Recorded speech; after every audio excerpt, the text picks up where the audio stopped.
All right, I will call the City of Milton Common Council meeting to order this Tuesday, August 19th at 6 p.m. Can I get confirmation of appropriate meeting notice? Meeting notice was posted at Milton City Hall, Piggly Wiggly, and Ace Hometown Hardware. Thank you. Can I get approval of the agenda? So moved. Second. There's a motion and a second. All those in favor say aye. Aye. We have an agenda. Pledge of Allegiance.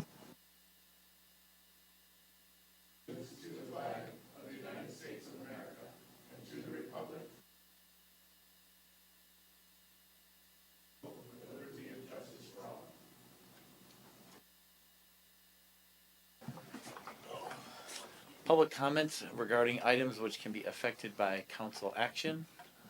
Anyone signed in? Someone speak on 7. Assuming you wait till the agenda item's called to speak? Sounds good. Thank you. Number 5, approval of consent agenda. So moved. Second. We have a motion and a second. All those in favor say aye. Aye. Opposed? Motion carries. Number 6, discussion and possible action regarding ordinance 2025-567, regulating domestic animals in city parks.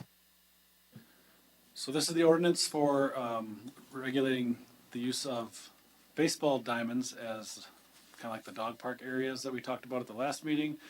The first reading was approved with the request to modify some of the language to clarify the fenced-in areas or areas that are designated for ball fields is where the prohibited or where the prohibition exists.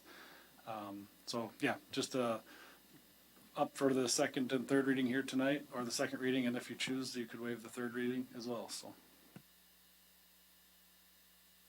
Thank you. Do you want to read any public comments that we have, Paul? Yes. Jane Dress Smy from 14 West Madison contacted me today and wanted to express her desire to have all animals banned from the city parks. So, any discussion or questions for Mark on this? I was going to say this basically as a reviewing this within fenced diamonds. We're talking about Liberty Park and Lamar Park. Would be the only diamonds that are at parks in the city. Is that from my understanding? It would also include the fields at Goodrich. So the areas that are designated for, let me read it here. Yeah, areas designated for softball or baseball fields. Is the diamonds at Goodrich Park, and this is for, I'm just curious, there's one that's closer to Milton East. Is that still city or is that Correct. School? Yes, those are both the city property, or on city property. My feeling is if we do this for one park, Liberty Park, we should be consistent through the city. Sorry, I'm confused. Isn't the ordinance that we're writing for all city parks inside the softball, baseball fields? That's the second reading that we're approving right now, correct? Yes, the change was to include language that said areas designated for softball or baseball. And your public comment is they don't want animals in any parks, city parks. That was what was relayed to me. Got it. Okay. So, do we have discussion on the public comment?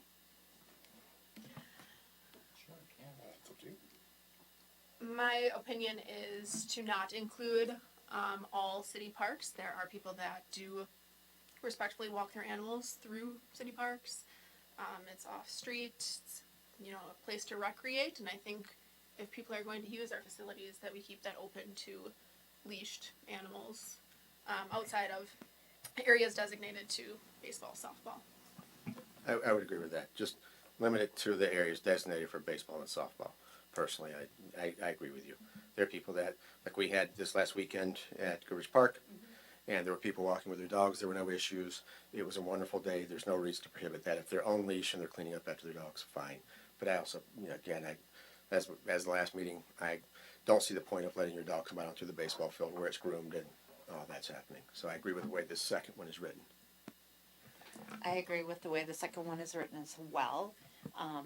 And what Molly and Ken are both saying is that we can, as long as obviously our leash laws are every animal in a public area has to be leashed. But I would like at some point to talk about maybe parks could look at adding more doggy bag posts or like refillable things like refillable stations at some point. I'd like to make a motion to approve ordinance 2025-567. Going to approve the second reading, waive this third reading, and adopt. So, second. There's a motion and a second. Any further discussion? All those in favor say aye. Aye. Opposed? That motion carries.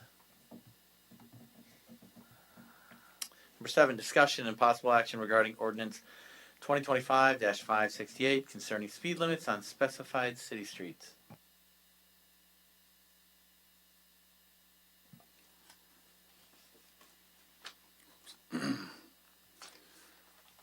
So back earlier this year, the council directed staff to investigate. Milton. The route includes Clear Lake Avenue between the North City limits to Madison Avenue between Clear Lake Avenue and Janesville Street between Madison Avenue and St. Mary Street. Staff has reviewed the segments of, there it goes. Okay, I didn't, okay. Staff has reviewed the segments of State Highway 59 and performed an engineering and traffic investigation and is recommending a reduction in speed to the statutory limit. This will result in a decrease in the posted speed limit from 30 miles per hour to 25 miles per hour. Cost to replace the signs, including labor, is approximately $1,000 to $2,000 and will be paid by the traffic sign budget.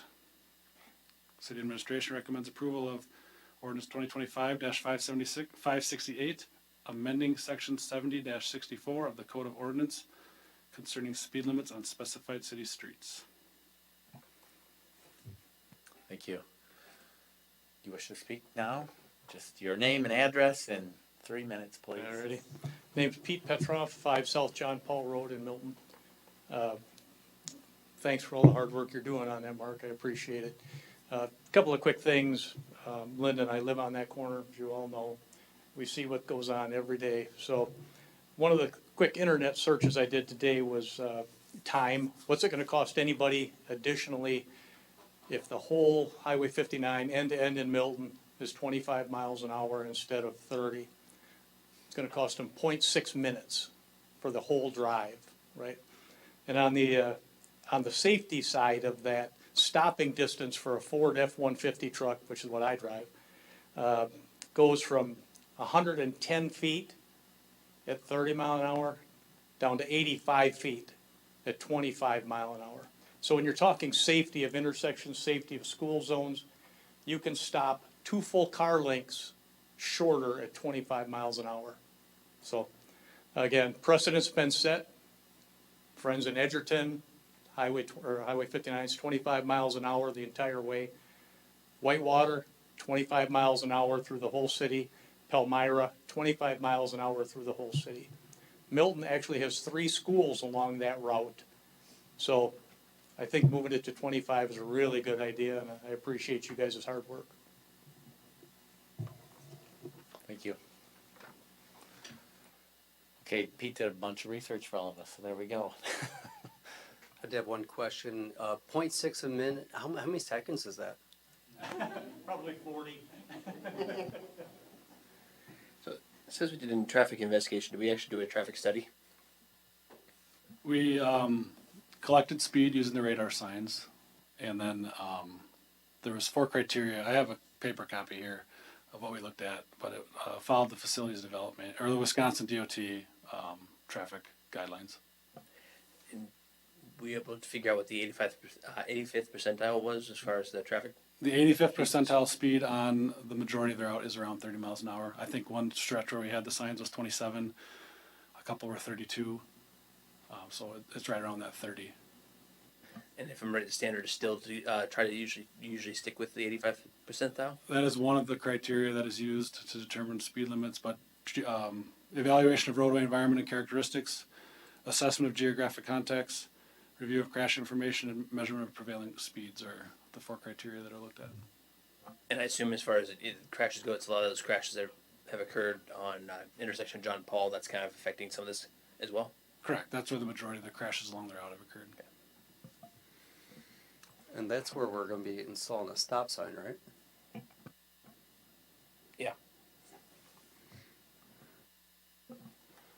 That will be discussed, staff will be bringing that to council at a future meeting. Is there a possibility that if we reduce speeds there, that it may affect traffic patterns throughout the city? In other words, flow around and through the city. It will take longer to get down the route, like Pete mentioned, but I don't personally foresee major changes to that. I mean, I think you'll have, again, a little bit of delay from one end to the other, but I was more concerned about traffic taking different paths through the city. Say, like using High Street more, things like that, if it's the same speed limit. Just wonder if there might be any chance that traffic flow might think the flow biggest- differently. challenges for that are when like higher traffic volumes are occurring. I think that's happening. Otherwise, I don't know. I guess we'd have to do a much more in-depth analysis of traffic patterns throughout the city, which would be more than just reviewing speed limits on this route. I'm just trying to watch out for the law of unintended consequences Sure. with this one. So.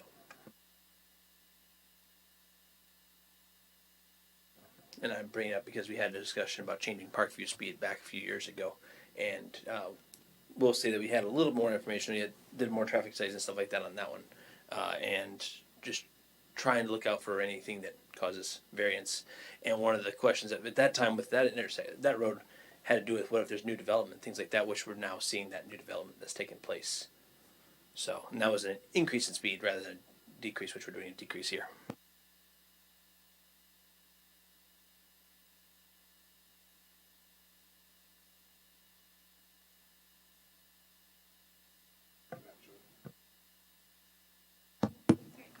At that time, the speed studies were performed, or prior to that time, there were speed studies performed related to the State Highway 59 and State Highway 26 relocation to look at, or not just speed studies, but traffic counts. So that project the 26 relocation did change the location of the entrance points to the city.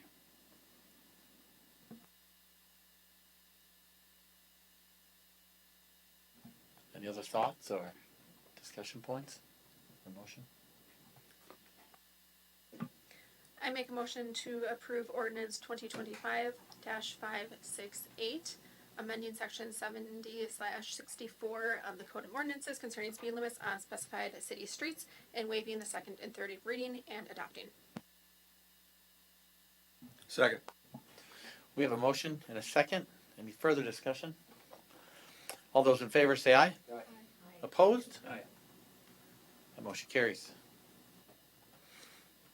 Number 8, discussion and possible action regarding an extension of the residential exterior improvement grant for 877 Chapel Drive. Mr. Bruschi has requested an extension for his residential exterior improvement grant approval for the 877 Chapel Drive. He has asked for an extension until April of 2026. The current guidelines require that the project be completed by 1 year of the award date, which would be March 18th, 2025. Community Development Authority has reviewed this request and has forwarded a recommendation to approve the request. There's no fiscal impact, and the city administration makes no recommendation on this item. Thank you. Any questions? I'll make a motion to approve the extension of the residential exterior improvement grant 877 Chapel Drive. Second. We have a motion and a second. Is there any further discussion? And all those in favor say aye. Aye. Opposed? That motion carries. Number 9, discussion and possible action regarding an amendment to the TIF development agreement with Signature Warehousing. In April of '22, the Common Council approved a TIF development agreement with Signature Warehousing. The original agreement called for the project to be completed by December 31st, 2023. This amendment would push that completion date back to December 31st, 2024. The proposed TIF development agreement shifts the commensurate dates by 1 year. There's no fiscal impact. Aspects of the original agreement have changed. Only the timeline for completion and payments thereafter. There's no new fiscal impact for the city of Milton for this TIF development agreement amendment. And city administration recommends approval of the second amendment to the development agreement with Signature Warehousing. So this is just pushing the payment schedule to the right by 1 year, is that correct? That is correct. All right.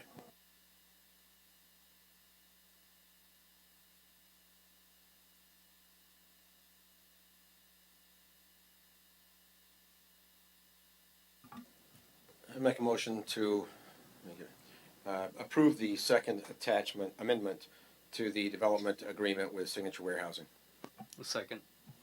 We have a motion and a second. Is there any further discussion? All those in favor say aye. Aye.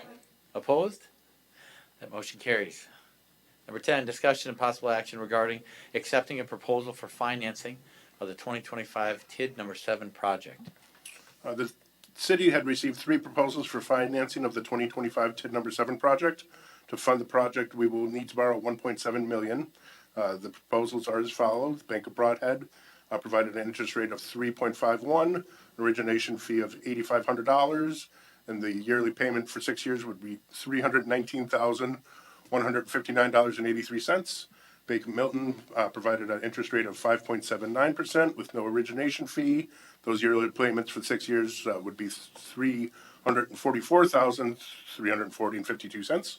And First Community Bank provided an interest rate of 4.49 with a zero origination fee. The yearly payment for the 6 years would be $330,150.31. Since the street and utility project is located in TID number 7, no general fund tax levy will be used to repay this loan. This will be repaid solely with TID funds. TID number 7 has 6 years left, and the anticipated revenues from the TID will pay for the cost of this project. No general fund tax levy will be used. City administration recommends accepting the proposal from Bank of Broadhead for the 2025 TID number 7 project financing. I'll make a motion to accept the proposal from Bank of Broadhead for the 2025 TID 7 project financing. Second. We have a motion and a second. Is there any discussion? All those in favor say aye. Aye. Anyone opposed? That motion carries. Discussion and possible action regarding the North Vickerman Road and State Highway 59 intersection improvement project.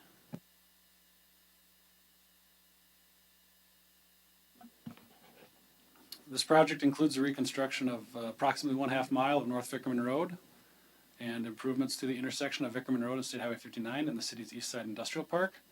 The project was advertised for bids on July 4th and July 31st in the Janesville Gazette. 3 bids were received. The low bidder, Frank Silla and Sons Excavating Inc., had the low bid at $1,482,212 and some change. TerraTech Engineering has reviewed the bids and confirmed they each acknowledged the required items for a responsive bid. The project is partially funded through a Transportation Economic Assistance Grant.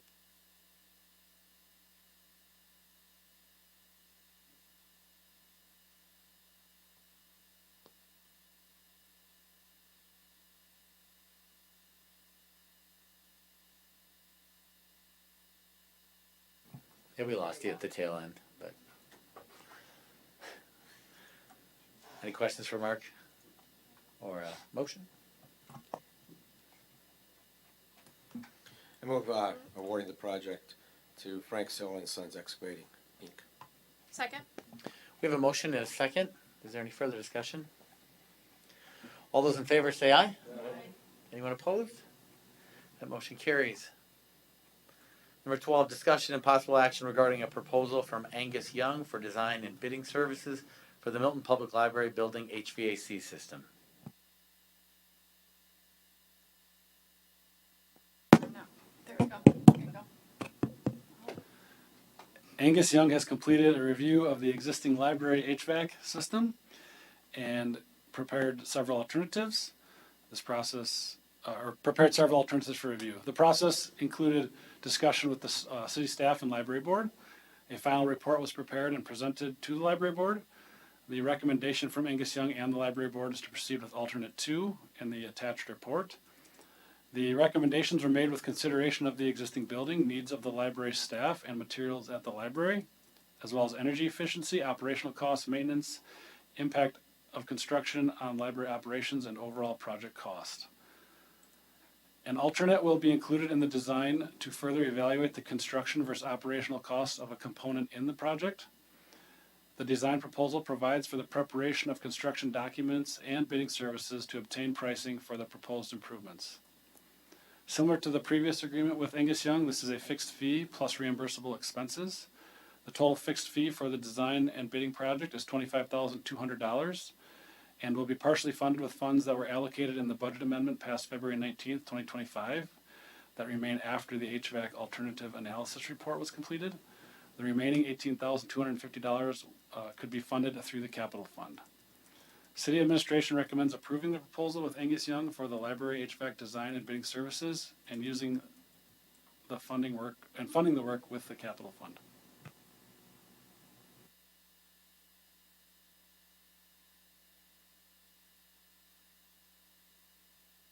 Thank you. Do we have any questions for Mark or any thoughts? I make a motion that we approve the proposal with Angus Young for the library HVAC design, bidding services, and using and funding the work with the capital fund. Second. We have a motion and a second. Any further discussion? All those in favor say aye. Aye. Is anyone opposed? That motion carries. Number 13, discussion and possible action regarding the selection of the city assessor. The city received 3 proposals for assessment services in response to our requests for proposals. State law requires municipalities to conduct maintenance assessments every year and reevaluation within 5 years of being more than 10% off of the fair market value set by the Department of Revenue. Even though the city has conducted reevaluations in 2021 and 2024, the other 3 years of assessment level have been more than 10% off that fair market value. The real estate market is too erratic to maintain the assessment levels within the established state guidelines by conducting reassessments every 3 years, as the city has been doing. Administration recommends moving to a yearly reassessment so that property owners see smaller impacts of reassessment rather than waiting several years and then reassessing. Below are the costs for the 3 proposals for total annual cost, including that reevaluation every year. Accurate appraisal came in at $48,000 per year, total of $240,000. Lesser appraisal service at a slight escalation every year. Over the 5 years, it's $249,700. A catalyst came in at $39,300 for a total of $196,500. References were checked from several different municipalities on the assessors. For the fiscal impact, the current budget includes $25,000 for maintenance. Costs will be $39,300 for each of the next 5 years for reevaluation level services, compared to the $46,000 we spent in 2024 for the full reevaluation. Recommended motion is to accept Catalys's proposals for assessment service and prepare an agreement with a yearly reevaluation agreement. We're using mustard now, right? That is correct. Okay. And I'm trying to remember who we had before that, but I don't have. I think we had Accurate before that. I think as well. Accurate sounds right. Okay, so we've not worked with Catalyst before. No. Okay. I was very impressed with their references, though, when I contacted them. Is this a current model going to doing an annual as opposed to the statutory requirement? This would be a change. I will say that Beloit, Janesville, they have staff that do that and they reevaluate every year. Edgerton, they do reevaluations every year. So this would kind of be being more consistent with our neighbors. Okay, Edgerton, fine. I was trying to look at municipalities that were more in our population size. If they were finding that this had less of an impact on, I get why they're doing it, because it is psychotic and it does have less of a fiscal impact on the residents of the community. But I just didn't know if there communities our size were going to this model of an annual reassessment. It's quite frankly, they're all over the place, Ken. But like I said, our neighbors in Edgerton are doing it, and there are several municipalities that our size that are doing it as well. So would it be safe to say this is kind of a burgeoning trend? It's coming. We're moving to that direction, Yeah. especially you being in the home construction area. not, oh, excuse I'm in me. the real estate In the industry. real estate business, seeing that, just the radical changes in purchase prices of houses over the last 10 years, it's just hard to keep up. I'd add to the council, two things when I dug into this. One is, the ease on the staff, as they do this each year and they can, evaluate, and this is their preference, for ease of work. But, as well on top of that is actually gonna be a cost savings for us at the city. The 25,000 maintenance, and then you have that full assessment every 3 years at 48,000, that comes around 41. And we're gonna be locking in 39 over 5 years, without any raises of costs on us in that time period, and I think that'd be financially prudent. I would move to accept Catalyst's proposal for assessment services and prepare an agreement. Second. Ken, could you modify that to add and moving towards a yearly assessment model? And moving towards a yearly assessment model. Second. We have a motion and a second. Any further discussion? All those in favor say aye. Aye. Opposed? That motion carries. Number 14, discussion and possible action regarding 2025-2026 commission appointments. Mayor Stockman has recommended the following citizen appointment. For the Edgerton Fire Protection Districts, Brooks Gallman. He would be the second backup to Mayor Stockman. And these appointments must be confirmed by the City Common Council.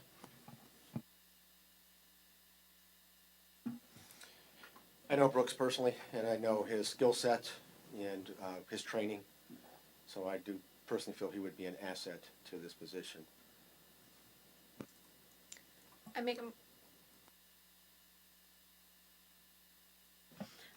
a motion to approve the appointment of Brooks Gallman to Edgerton Fire Protection District. A second. We have a motion and a second. Any discussion? All those in favor say aye. Aye. Opposed? Motion carries. 15, general items, committee reports. Does anyone have a committee report to share? Well, we had two committees meet, the Community Development Authority. The two items was, one is on the agenda tonight with the extension approval, and the second one was a further discussion on the welcome signs and exploring costs and the possibility of updating those around the city. The second thing was the Public Works. We discussed a lot of different things, but main repairs, and there was an emergency that happened that needed to be fixed. So I think that's it in a nutshell. Thank you, Derek. Staff reports. Go ahead, Mark. First lane water main construction is underway. That's a TID 7 project that was on the agenda for funding tonight. The funding discussion. The project is continuing south. They're at Crandall Street right now. They'll be working on Crandall Street tomorrow. And they are making good progress, even in spite of the weather we've had lately. So that's good. We've had a lot of rain, so there's been some stormwater items that have come to our attention that we're working through, as well as the wind that damaged some trees locally. But I think we've gotten pretty much through all the city with the cleanup for that too this week. So that's where we're at. Thank you. Kelsey. I am starting the 2026 budget process. Leadership will be getting their budgets this week to start reviewing and then working together. And council see things on agendas moving forward for the 2026 budget. And then I'm also working with a new payment processor system. It's our financial system. So we'll be streamlining the process for receiving payments, everything within one system. So hopefully that'll make everything a little easier for our staff. And that'll be hopefully rolling out within the next month and fully transitioning over by the end of the year. Awesome. Thank you. Paul. One thing for the budget is we are getting budget numbers together to upgrade the AV in the council chambers so that it works. and actually received a proposal this week, so we are aware of the problems and we are looking into it. After consulting with Redevelopment Resources on our comprehensive plan survey, we are going to be extending the deadline. I urge you, members and members of the public, to try and reach out to your friends and reach out to your neighbors and say this is a good time to get your thoughts on where they'd like to see the city of Milton be in 10 or 20 years, because this is how we this is going to be our guiding document for the next 10 years. And so getting your input's important. And finally, I'd like to finish with reporting that net new construction numbers came in from the state. We saw 5% growth in this city last year, which is amazing. We are outpacing most of the county significantly. So really impressed with that. A lot of work for our staff to get there, and really proud of them, and we're keeping it up. So thank you. Thank you, Paul. No other staff reports over there, so we're going to move on to team building. And no one asked me what it was, so how would you spend your days if you had unlimited time and resources? I travel the world. I'm with Paul on that. Not that I travel with Paul, maybe we could, but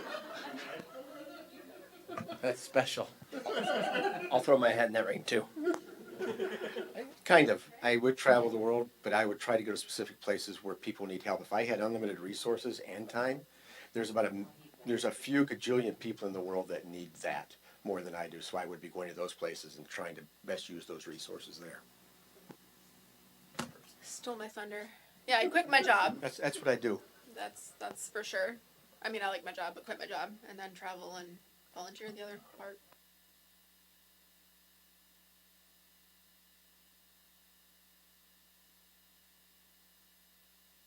Start a coffee shop. Sleep. I would seriously, I would do this before you guys started talking about this. I would stay local.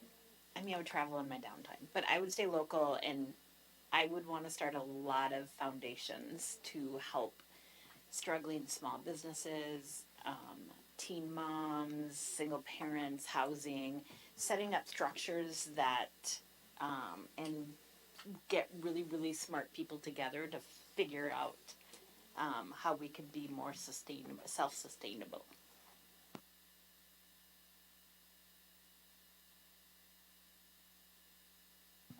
No, it's good.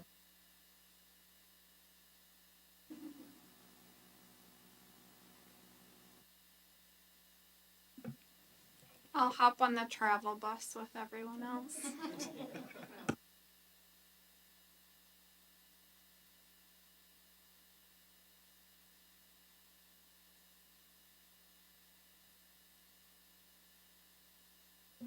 All right. Oh, yeah. Let's see. I get a cabin in the woods, a nice boat, and go fishing.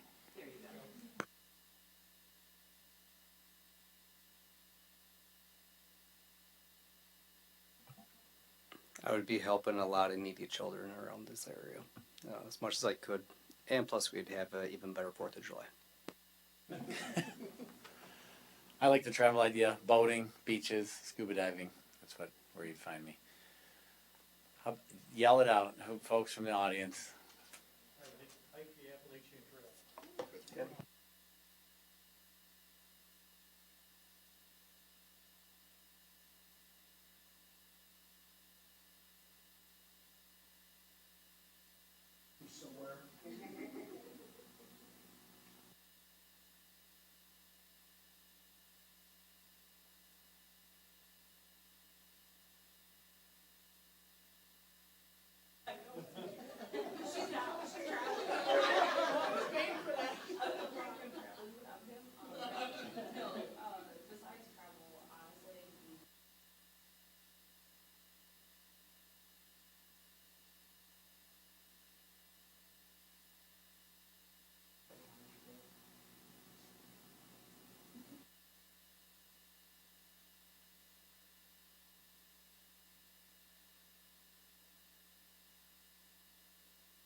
Awesome. Thank you all for joining in. So our next meeting date, September. Did Mr. Langer go? Did I miss it? Oh, that's right, Yeah, travel he actually Sorry, made buddy. comment. Sorry, short-term memory. It's all good. It's all good. Next meeting's September 2nd. I'd entertain a motion to adjourn. All those in favor say aye. Aye. We are adjourned. Thank you, everybody.